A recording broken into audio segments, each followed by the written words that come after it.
carry the bucket, you again and again change the water, remove all the dirts, part by part, you move around the car. You don't feel how dirty your legs have become, how dirty your hands have become, how much your dresses were soiled, the process of cleaning. Nothing, no thinking at all. You are one with cleaning the car.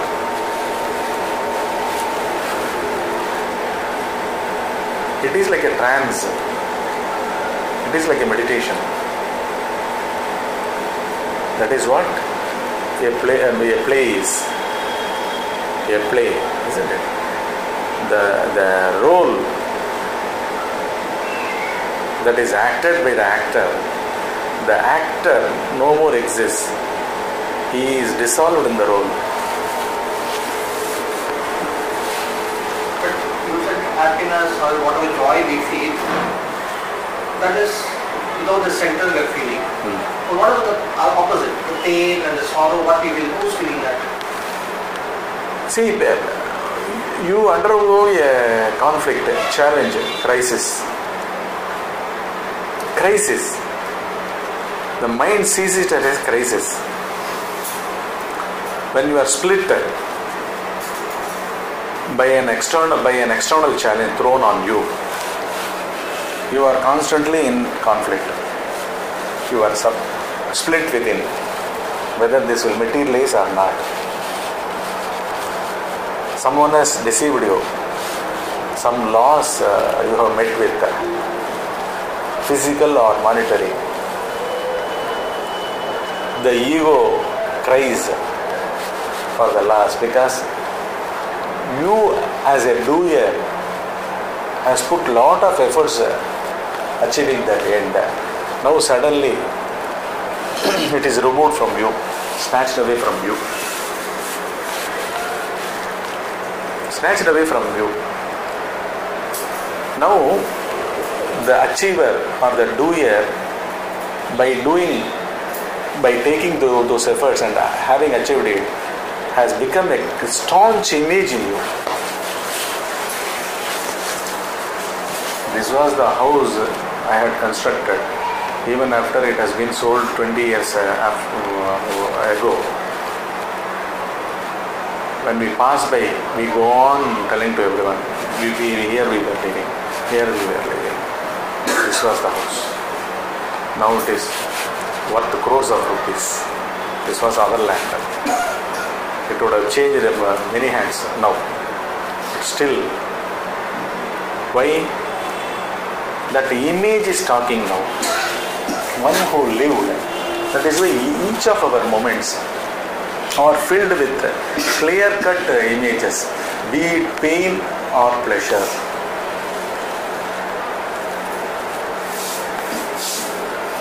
When we say, yesterday I did not go to my house, I was out of station. I was there for 2 days. For past 2 days I did not go. All these things, everything, inside the house, inside in your particular place of location where you live, whether you were there or not there, everything spatially, psychologically, with likes and dislikes, it is getting attached, and an image is still photo is created, and it is recorded in this biocomputer. This biocomputer is going on experiencing,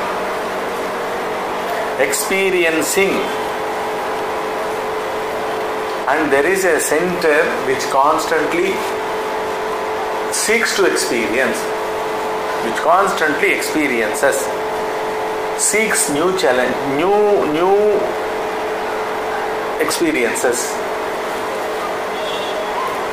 It is pushed by drives, urges, again by the past. This goes on and goes on forever, ceaselessly. We are caught in this. What is a pain? Again, the image getting shattered. Sufferer, the ego. Huh? Sufferer gets the pain is the ego, and the thought. No, Psychological center. ego is that image. Ego is that past image. Psychological center only goes through the suffering, but not it doesn't go to that centerless. No, it cannot happen. Pleasure, See, pleasure the centerless state to enjoy. No. Without any center, you are trying to enjoy the pleasure. No, in pleasure, a glimpse is shown to you. Psychologically, a glimpse is revealed to you that when in enjoyment, there is no center.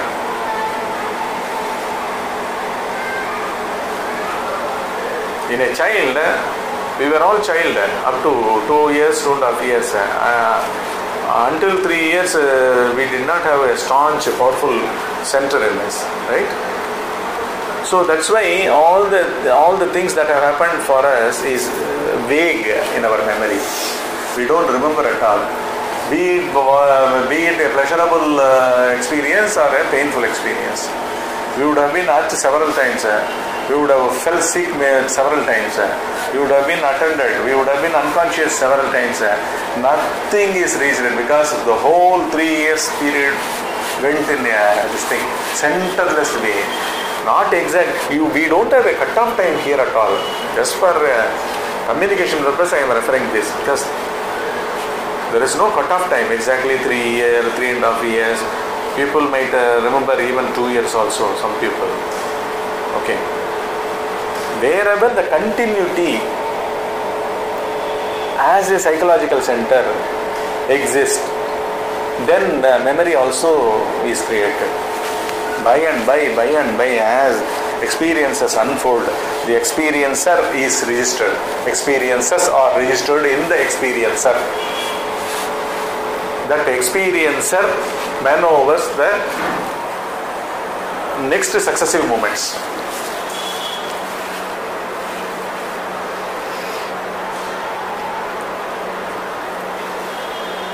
An image is ego, a memory is ego, thinking is ego, time is ego, that location, physical location is ego. Not only that physical location, the entity where it lives, the whole universe, cosmos is ego. Cosmos is ego. In Dakshinamurti Stotram, it starts like this. Vishvam darpana drishyamana nagari tulyam nijam katam pashyan atmani maya bahihi udbhutam yatha nitraya yatu sakshat kurute prabodha samaye swatmanam eva advayam tasmai Sri Gurumurtaye namaidam Sri Dakshinamurtaye. It completely capsules the whole truth about this process what we were talking. Atmani pashyan, one sees, one takes for granted that which is reflected in his mind as the reality. Atmani pashyan, this is the 7th case that they use in Sanskrit. Atmani means in me it is reflected. Pashyan atmani mayaya, because here only one sun. All the water sources, they reflect it. Be it a drop or a drain water, dirty water, a clean lake, pure water, everything reflects that according to its capacity. But only one sun.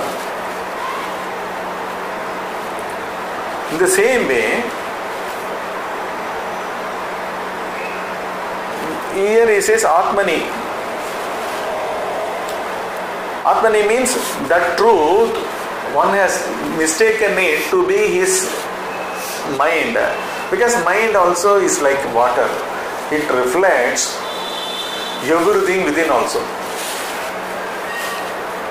Now you are sitting and looking at me or feeling the presence here. Presence of this environment now. Where does it happen? You think it is through your senses. Your eyes see, your ears hear, and you feel this presence. It is Everything is in your mind. That's happening, including your body is in your mind. This whole presence, this whole universe is in your mind. This is what he says. Vishwam Darpana Drishyamana. Darpana means mirror. It is like if one very large mirror is reflecting one's town or city. Everything is reflected. But the truth is the original town, not the mirror image. Right? It is like that in every one of us. That reflects as our mind.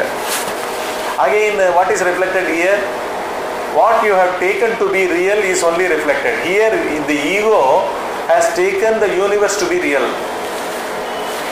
Because it does not aware that there exists one chit, one intelligence at all. This is what is ignorance. Ignorance is not that you are not aware of certain objective knowledge or about the worldly jnana or worldly understanding, all these things. You have become ignorant of a very basic fact that there exists one supreme intelligence.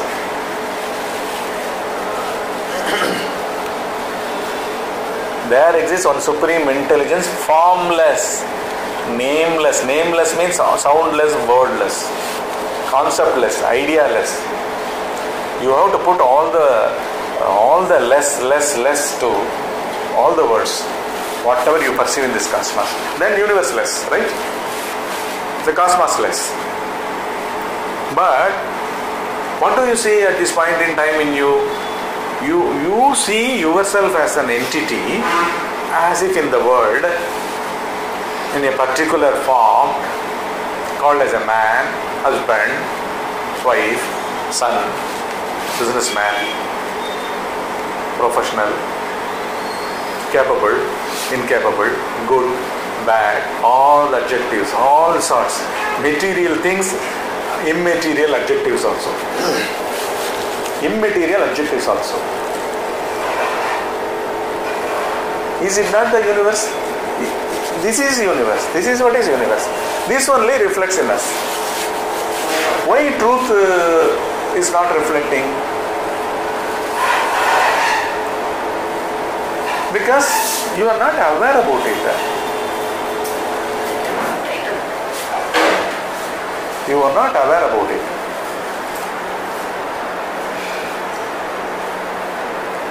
You never had an iota of flash that there exists something beyond all these forms. What caused the ignorance? There is no cause for ignorance. What they say is that the very non-investigative nature of us is the root cause of ignorance. Mula avidya, they say. You have not investigated. I am only seeing forms, I am only feeling sensations, I am only seeing sights, I am only listening, hearing sounds, I am only tasting. So all these 5 basic sensations, and the mind is thinking, and it is rationalizing, it is reasoning, it is deciding, it is accumulating, it is storing knowledge. Why all these things are happening? To whom are these things happening? This is what is called as non-investigative nature. Are these not simple things? Who enjoys through my tongue a very good sweet? Who enjoys a very good sweet through my tongue? Who listens in me the beautiful song? Do the ears enjoy that? Who shakes his hand and enjoys that beautiful melody in you? Where it touches you, deep down, a very good melodious voice, where it touches you. These are all non-investigative way of living. If you live without investigation, you are also a material thing caught in this flow. Everlastingly you move, march on.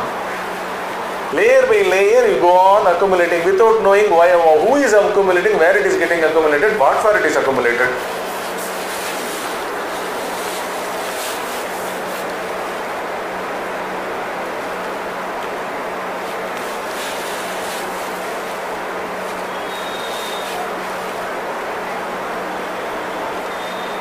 The very way we are trying to probe this, does it not making oneself to go near to that intelligence itself?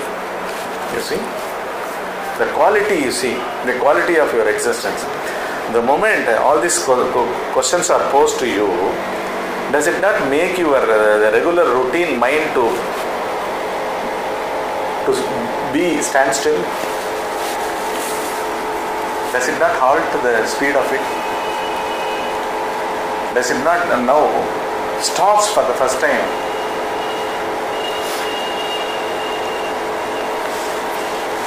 Are these not pertinent questions?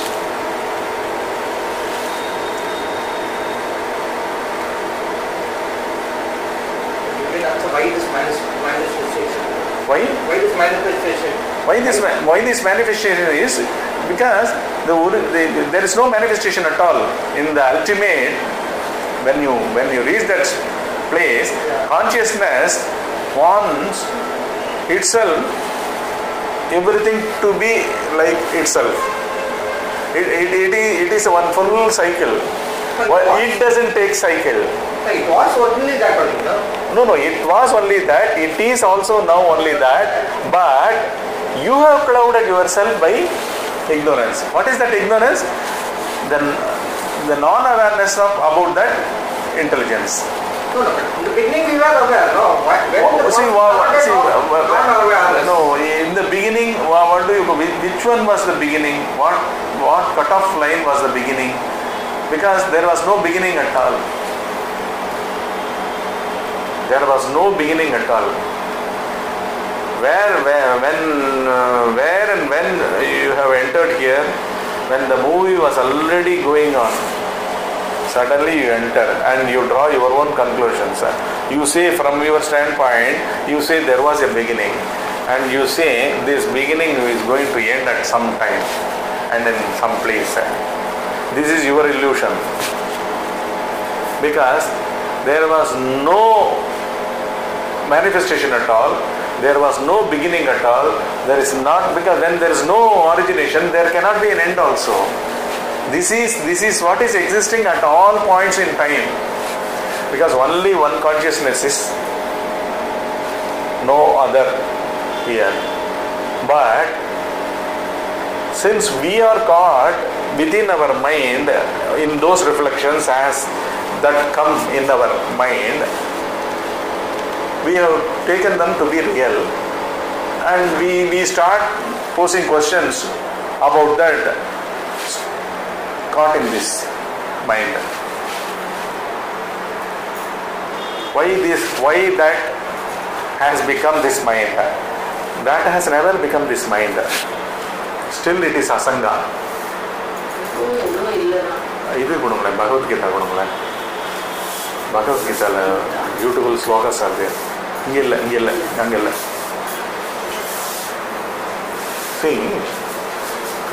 Lord Krishna says, these Muda Janas, the lay public, can never realize me, can never know me. I am clouded to them. Your eyes are filled with some dirt. It completely covers the cosmos that is available in front of your eyes. Who was it covering? There is no cause for it. It is your own cause. You see,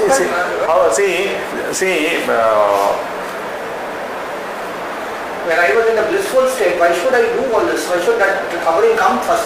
I was in the no beginning. No beginning at all. Always in that state. I'm always in the state. Why should I? Who that I? Here, You are simply randomly using that word I was in that state. how Who was at that How did the state? psychological center of No, you never inquired about that I at all. I was in that state is again you are attaching yourself to be the body and asking this question. Were you existing as a body in that state?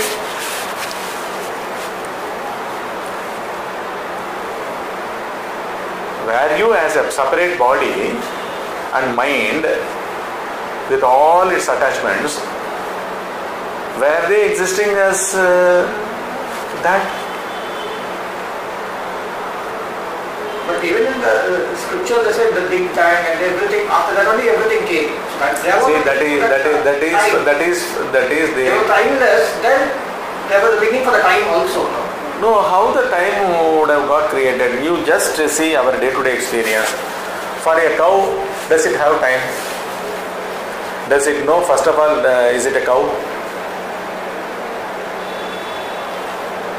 Does it know it has begotten two cows, 3 cows?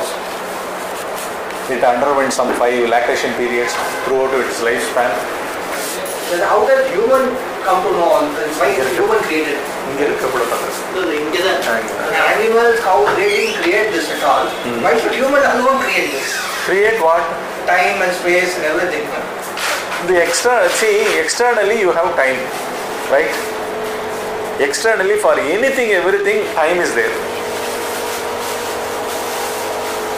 Is it not true? Physical time, is it not true? Because the sun rises at a particular point of place in a vast zone, and does it not create time? Does it not move directionally? See, directions are all our mental concepts, right? But even the animals, they may not have the Biological time. is there. Biological time is there. Biological pain. See, everything. Pain is biological. It is happening in time. It undergoes pain, but it doesn't form a thought to experience that. It is directly one with the pain. If a cow is hurt, leg is broken, the pain is true, sorrow is true, its search for food is true.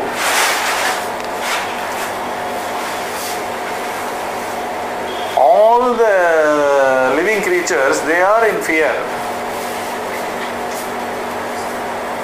Fear of death. Consciously, unconsciously. Because why do we use the word consciously or unconsciously? Because that is the matrix on which things are happening.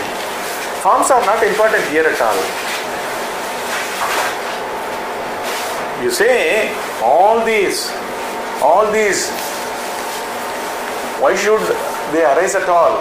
Why should they undergo sufferings at all? All these things all these are non-existent fundamentally.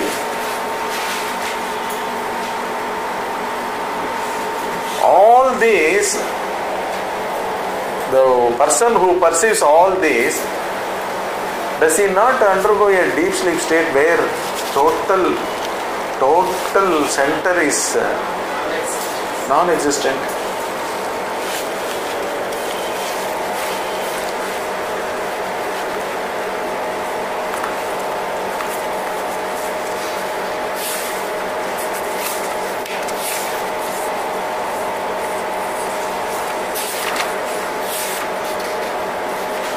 See beautifully in this verse in Jnana Vijnana Yoga.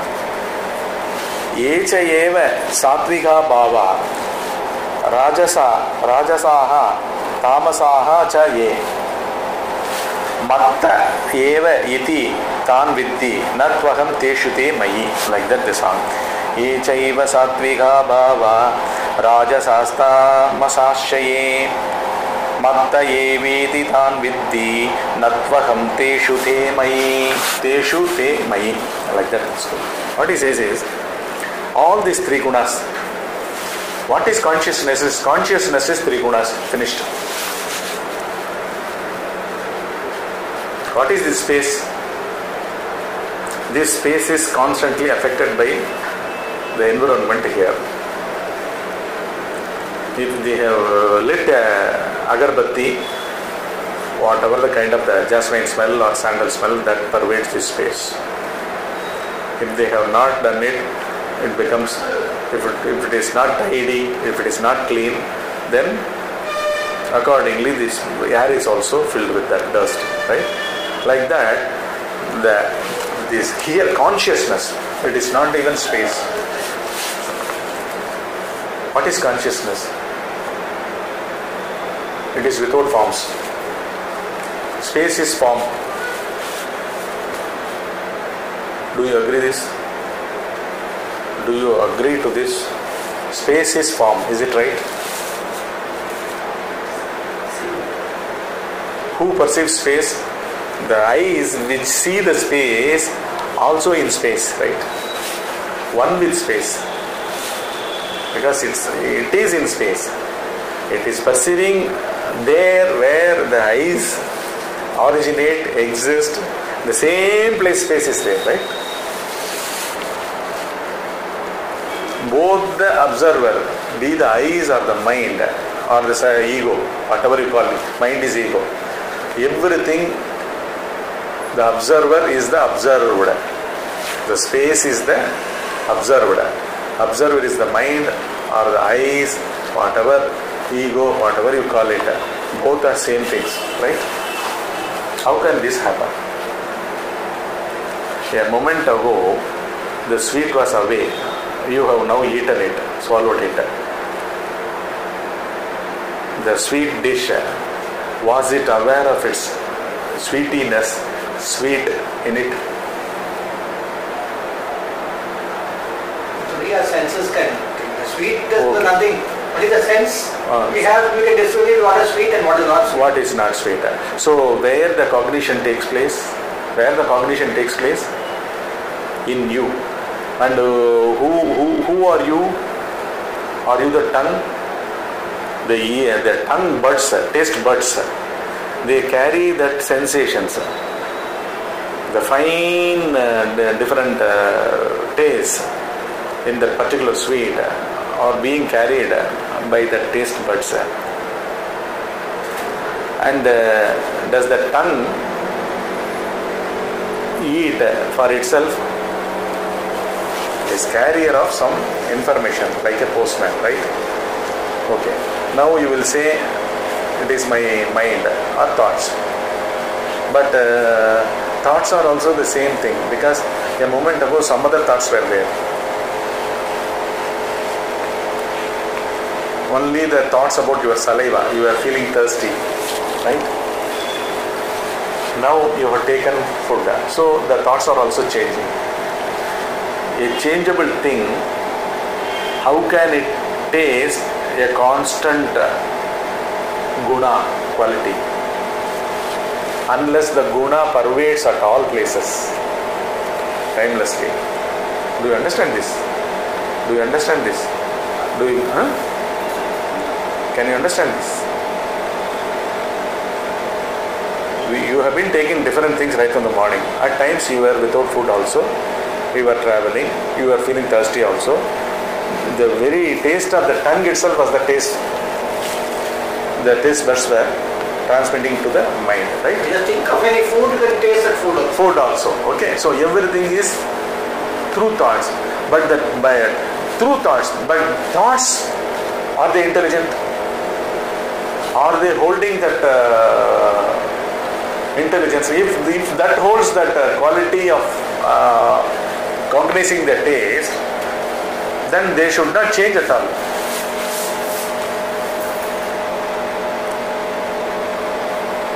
Whatever that happens to you is through your body perceptions only, right? Be it sleep. Even mind is a body, subtle body. The mind was absent. Still, the absence of the mind was felt by something else. Totally, I was not there. I had a very good sleep. Good sleep is equal to no center, centerless state. Who was the experiencer?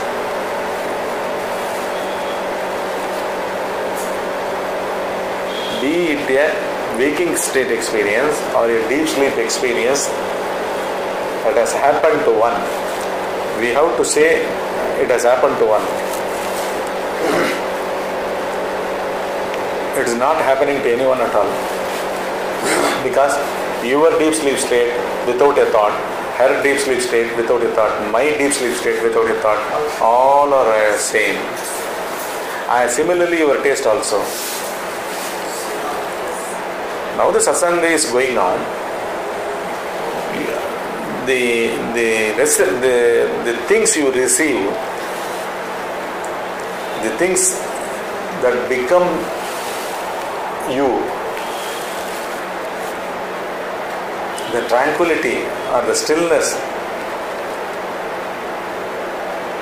that is there in you, are they not same despite the different bodies and names are given to them and sitting in different places here?